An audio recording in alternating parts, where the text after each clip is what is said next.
आज की इस वीडियो में हम डिस्कस करने वाले हैं कि आखिर उड़ान का बिजनेस मॉडल क्या है, उसकी मार्केटिंग स्ट्रेटेजी क्या है, कैसे वो अपने बिजनेस स्ट्रेटेजी के दम पे अपने सारे कॉम्पिटिटर्स को एक तरीके से पानी पिला रहा है, उनको मार्केट से हटाने की पूरी कोशिश कर रहा है। जैसे कि इंडिया मार्ट को लगता था कि भैया पूरे B2B सेगमेंट के अंदर जो है ना वो उसी की मोनोपोली है, तो कैसे उड़ान ने उसकी उस मोनोपोली के ऊपर पानी फेर दिया और पूरी की पूरी मोनोपोली तोड़ दी।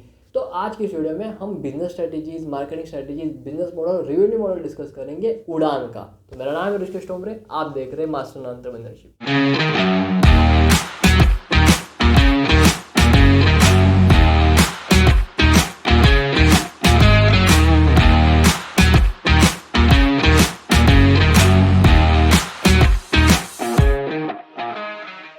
शुरुआत करते हैं उड़ान के बिजनेस मॉडल से। देखो, उड़ान का जो बिजनेस मॉडल है ना वो एक एग्रीगेटर बिजनेस मॉडल है। उसी के साथ साथ उड़ान जो है वो सिर्फ एक बिजनेस मॉडल को नहीं बल्कि 3 डिफरेंट बिजनेस मॉडल को फॉलो करता है। सबसे पहले वो फॉलो करता है एग्रीगेटर बिजनेस मॉडल को, उसके बाद में वो फॉलो करता है ई-कॉमर्स बेस्ड बिजनेस मॉडल को, और उसके बाद में वो फॉलो करता है अपने लॉजिस्टिक बिजनेस मॉडल को। इन तीनों बिजनेस मॉडल को जब वो इकट्ठा करता है तब जाके बनता है उड़ान जैसा एक शानदार बिजनेस मॉडल, एक शानदार बिजनेस और एक शानदार स्टार्टअप, राइट। तो aggregator business model, e-commerce business model, आखिर इनका रेवेन्यू मॉडल क्या हो सकता है अभी, क्योंकि ये 3 बिजनेस मॉडल को फॉलो कर रहे हैं। तो भैया इसके लिए हमें ये जानना पड़ेगा कि इनकी प्रोडक्ट और सर्विसेज क्या क्या है। तो इनकी जो प्रोडक्ट और सर्विसेज है ना वो बहुत ज़बरदस्त है। सबसे पहले ये क्या करते हैं, ये सप्लायर से कमीशन लेते हैं 16 से 17% का, जिसकी वजह से होता ये है कि इनका जो है वो एग्रीगेटर का बिजनेस मॉडल कंप्लीट हो जाता है, यहाँ से पैसा कमाना स्टार्ट कर देते हैं। उसके बाद में ये जो आते हैं लॉजिस्टिक के बिजनेस मॉडल के ऊपर। लॉजिस्टिक के बिजनेस मॉडल के अंदर होता ये है कि ये अपने सप्लायर से भी पिकअप फी लेते हैं और डिलीवरी वालों से यानी कि अपने रिटेलर से डिलीवरी फी लेते हैं, जिसकी वजह से इनका लॉजिस्टिक का बिजनेस मॉडल भी फुलफिल होता है, वहाँ से भी ये पैसे कमाते हैं। तीसरा नंबर पे आता है ई-कॉमर्स का बिजनेस मॉडल। यहीं पे ये क्या करते हैं, ये जो है ना ई-कॉमर्स जैसा पूरा इनका प्लेटफॉर्म है, पूरा इनका एक टेक प्लेटफॉर्म है, जहाँ से ये अपने सप्लायर्स को कहते हैं कि भैया आप हमारे प्लेटफॉर्म के ऊपर अपने आप को लिस्ट करो, हमारे रिटेलर्स आपके यहाँ से ऑर्डर भी करेंगे, प्लस क्या करेंगे आप ना हमें थोड़े और पैसे दे दो, उसके बदले में हम आपके प्रोडक्ट को हमारे साइट में टॉप द पोजीशन लिस्ट करेंगे, हमारे ऐप में टॉप द पोजीशन लिस्ट करेंगे, जिसकी वजह से आपको ज़्यादा से ज़्यादा ऑर्डर मिलेंगे। और उसी के साथ साथ ये सप्लायर्स को कहते हैं कि भैया आप क्या करो, अगर आपके पास ज़्यादा वेयर हाउस नहीं है, आपके पास ज़्यादा बड़ा गोडाउन नहीं है ना, तो आप क्या करो, आपका जो भी सामान है ना वो आप हमारे वेयर हाउस के अंदर शिफ्ट कर दो, उसके बदले में आप हमें थोड़ी बहुत फीस दे देना। तो ऐसे करके इनका ई-कॉमर्स का बिजनेस मॉडल भी एक तरीके से फुलफिल हो जाता है। उसी के साथ साथ एक और बिजनेस मॉडल है जो उड़ान फॉलो करता है, वो ये है लेंडिंग का बिजनेस मॉडल। लेंडिंग का बिजनेस मॉडल यानी कि ये कि उड़ान जो है वो अपने रिटेलर्स को लोन देता है अप टू 5 लाख। ऐसा कुछ रेवेन्यू मॉडल है उड़ान का, जो कि सारे बिजनेस मॉडल के मदद से वो जो है वो पैसे कमाता है। तो अब हम ये जानेंगे कि उड़ान की बिजनेस स्ट्रेटेजीज क्या है, उसकी ग्रोथ स्ट्रेटेजीज क्या है, कैसे वो अपने कॉम्पिटिटर्स को पानी पिला रहा है। तो सबसे पहले शुरुआत करते हैं उड़ान की उस स्ट्रेटेजी का जिसके वजह से उड़ान को काफ़ी ज़्यादा फायदा मिला है। अब वो स्ट्रेटेजी कौन सी है, तो वो है भैया सप्लाई चेन स्ट्रेटेजी। अब होता ये है कि सप्लाई चेन स्ट्रेटेजी यानी कि रिलेटेड टू लॉजिस्टिक। जैसे मैंने आपको कहा कि रेवेन्यू मॉडल के अंदर जो है वो उड़ान जो है वो लॉजिस्टिक से भी पैसे कमाता है, डिलीवरी और पिकअप फी के जरिए। तो पहले होता ये था कि जो इंडिया मार्ट हो, जेडी मार्ट हो और कोई B2B प्लेटफॉर्म्स वगैरह होते हैं ना, वो क्या करते थे, उनको ऐसा लगता था कि भैया रिटेलर तो उनके जेब में पड़ा हुआ है, वो बस उनसे कमीशन लेंगे, बाद में वो उनका देख लेंगे ये क्या करना है क्या नहीं कर रहा है। जैसे कि इंडिया मार्ट के ऊपर B2B का एक बहुत बड़ा मार्केट था, लेकिन हुआ क्या, यहाँ पे होता ये था, यहाँ पे प्रॉब्लम क्या थी, प्रॉब्लम ये थी कि जो भी कस्टमर वगैरह होते थे यानी कि रिटेलर्स वगैरह होते थे ना, उनको लॉजिस्टिक्स वगैरह जो है ना वो सप्लायर जो है एक तरीके से मैनेज करके देता था, और हर एक सप्लायर को अपने अलग अलग लॉजिस्टिक्स पार्टनर्स को ढूंढना पड़ता था। इंडिया मार्ट बस यहाँ पे कन्वर्जन के लिए हेल्प करता था, यानी कि डील करवाने में हेल्प करता था, और उसका ये कमीशन जो है वो इंडिया मार्ट लेता था। अब बाद में कई और थोड़े B2B प्लेटफॉर्म और आने लगे, जैसे कि जेडी मार्ट रिसेंटली आया, जस्ट डायल का ये, और इसको लगता है कि भैया रिटेलर जो है ना वो इसके जेब में है और ये तुरंत उसका इस्तेमाल कर पाएगा, और तभी आता है फिर उड़ान तो बहुत पहले, जेडी मार्ट तो अभी आया।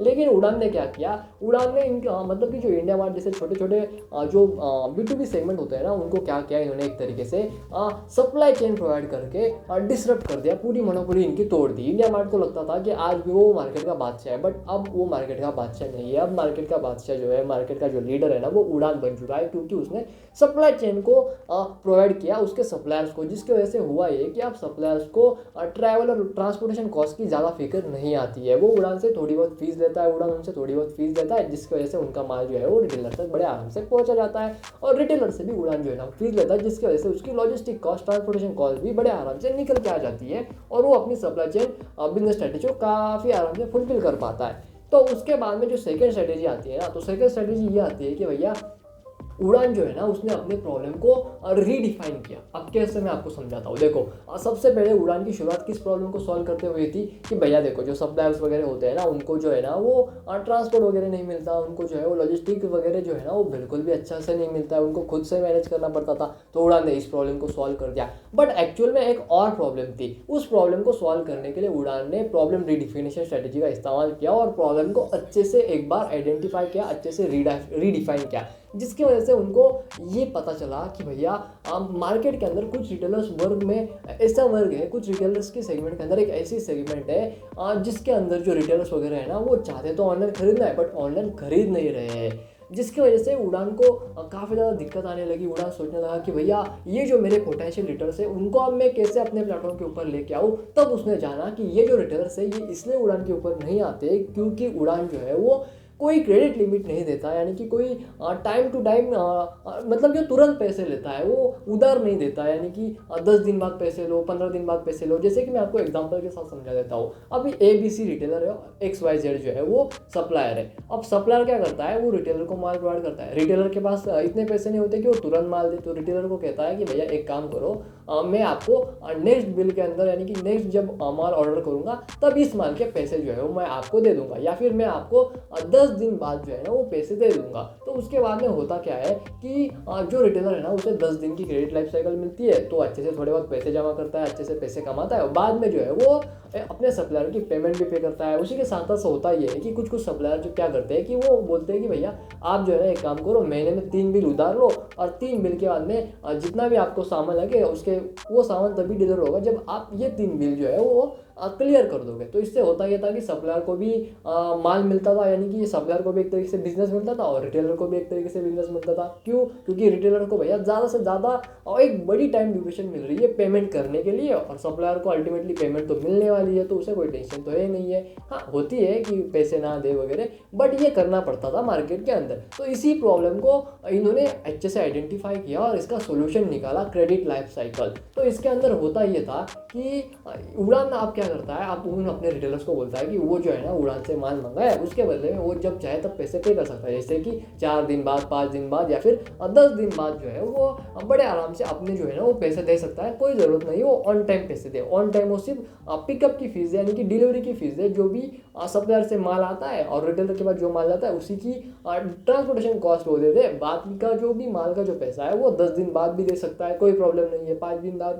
5 दिन बाद भी दे सकता है, कोई प्रॉब्लम नहीं है। तो इस प्रॉब्लम की वजह से उड़ान को काफ़ी ज़्यादा नए रिटेलर्स मिले, और आज के डेट में उसके पास लगभग 17 लाख रिटेलर्स जो है वो उसके प्लेटफॉर्म में आ चुके हैं। अब तीसरी जो स्ट्रेटेजी आती है ना वो आती है भैया मार्केट एड्रेस स्ट्रेटेजी। देखो, मार्केट एड्रेस स्ट्रेटेजी का उड़ान ने काफ़ी अच्छे से इस्तेमाल किया। अब कैसे, मैं आपको समझाता हूँ। मार्केट एड्रेसिंग स्ट्रेटेजी के अंदर होता ये है कि आप अपने पोटेंशियल कस्टमर को काफ़ी अच्छे से समझते हो।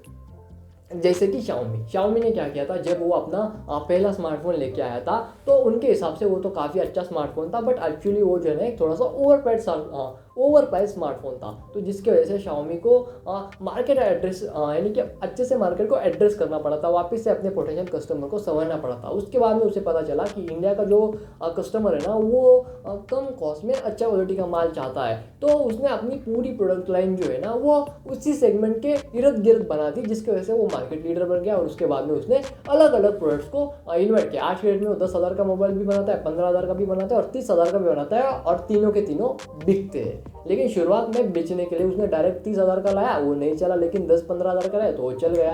तो इसी हिसाब से उड़ान ने भी किया। उड़ान ने क्या किया, उड़ान ने मोस्टली जो है वो मोस्ट कंज्यूमेबल और मोस्ट ट्रांजेक्टेबल अमाउंट, यानी कि उस सेगमेंट के ऊपर फोकस किया जो लगती है इसेंशियल के अंदर गिनी जाती है। कौन सी? वो थी भैया इलेक्ट्रॉनिक्स की, ग्रोसरीज की और टेक्सटाइल की यानी कि क्लोथिंग वगैरह की। तो इन 3 बेसिक टारगेट ऑडियंस को इन्होंने टारगेट किया क्योंकि ये बहुत ज़्यादा कन्विंसेबल थे, क्योंकि इनकी जो कंजम्पशन है वो लेवल बहुत ज़्यादा है और ये धीरे धीरे बहुत ज़्यादा कंज्यूम कर रहे हैं और लोग जैसे जैसे लोगों के पास पैसे आ रहे हैं। तो उड़ान ने देखा कि भैया हमें जो है ना वो इन 3 ही टारगेटेड ऑडियंस को शुरुआत में टारगेट करना है। पहले इलेक्ट्रॉनिक्स को लेके आए, उसके अंदर लीड कर लिए, उसके बाद में ग्रोसरी वाले को लेके आए, लीड कर दिए, उसके बाद में क्लोथिंग वाले को लेके आ गए, लीड कर दिया। और आज के डेट में मल्टीपल सप्लायर्स इनके पास जुड़े हुए हैं, 20,000 से भी ज़्यादा अलग अलग इंडस्ट्री के सप्लायर जुड़े हुए हैं जो कि उड़ान के ऊपर काफ़ी अच्छे से बिजनेस भी कर रहे हैं।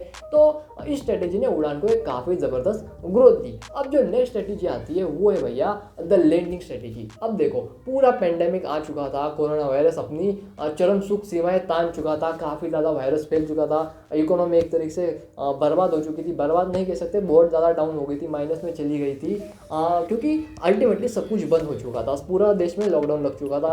अब जब लॉकडाउन रिस्टार्ट होने की बात आई तो लोगों के पास इतने पैसे नहीं थे कि वो अपने बिजनेस को वापस से रिस्टार्ट करें, क्योंकि बहुत ज़्यादा बिजनेस का नुकसान जो है ना वो हो चुका था। तो यहाँ पे उड़ान ने क्या किया, उड़ान ने कहा अपने रिटेलर्स को भैया एक काम करो, हमसे 5 लाख रुपए का लोन आप बड़े आराम से ले लो, उस 5 लाख रुपए से आप बिजनेस करो, उस 5 लाख रुपए से आप हमारे ही प्लेटफॉर्म पे सप्लायर से माल खरीदो, उसके बदले में आप हमें 5 लाख रुपए के ऊपर थोड़ा बहुत इंटरेस्ट अच्छा खासा दे दो। उसके बाद में हुआ ये कि रिटेलर्स ने बड़े ही जोर शोर से उड़ान की तरफ से पैसे भी लिए और अपने बिजनेस को रिस्टार्ट भी किया और काफ़ी अच्छे से एक तरीके से सर्वाइव भी कर पाया, जिसकी वजह से बिजनेस के अंदर अगर आप देखोगे तो उड़ान को भी रेवेन्यू के मामले में काफ़ी ज़्यादा फायदा हो गया, क्योंकि जब 5 लाख रुपए का जो लोन रिटेलर्स लेता था तो वो अल्टीमेटली सामान उड़ान से ही मंगाता था। तो उड़ान को यहाँ पे 2 फायदे हो गए कि ये कि उसकी ट्रांसपोर्टेशन कॉस्ट भी उसको काफ़ी अच्छे से मिल गई, प्लस उसे अपने जो पैसे यानी कि जो उसने लोन पे दिए उसका इंटरेस्ट भी मिल गया, प्लस जो सप्लायर है उसके पास से भी 17 से 18% का कमीशन भी मिल गया, जो कि एक काफ़ी बड़ी और काफ़ी आउटस्टैंडिंग कैलकुलेटेड स्ट्रेटेजी थी जो उड़ान ने इस्तेमाल की पोस्ट पेंडेमिक, जो काफ़ी ज़बरदस्त तरीके से हिट भी हुई। तो ये कुछ ग्रोथ स्ट्रेटेजीज थी जो उड़ान ने अपने बिजनेस के अंदर इस्तेमाल किया और अपने बिजनेस को सक्सेसफुल बनाया। उड़ान की जो मार्केटिंग स्ट्रेटेजी है ना वो है साइकोलॉजिकल मार्केटिंग स्ट्रेटेजी। यहाँ पे होता ये है कि उड़ान एक तरीके से रिटेलर को, सप्लायर्स को साइकोलॉजिकली एक करने की कोशिश करता है। क्या करने की? साइकोलॉजिकली वो प्रायोरिटाइज करने की कोशिश करता है कि B2B मार्केट के अंदर हम ही सबसे बेस्ट है और अल्टीमेटली वही सबसे बेस्ट है और आप जो है वो हम ही से सामान खरीदे, हम आपको काफ़ी वैल्यू और काफ़ी क्वालिटी माल जो है बड़े अच्छे दाम में फेयर प्राइसेस के अंदर प्रोवाइड कर देंगे। इसे वो एक तरीके से रिलेट करवाने की कोशिश करता है अपने रिटेलर्स से, जिसकी वजह से उसने पंकज त्रिपाठी जैसे एक्टर्स को हायर किया है जो काफ़ी अच्छे से रिटेलर की भूमिका निभा पाते हैं और साइकोलॉजिकली रिटेलर्स को रिलेट कर।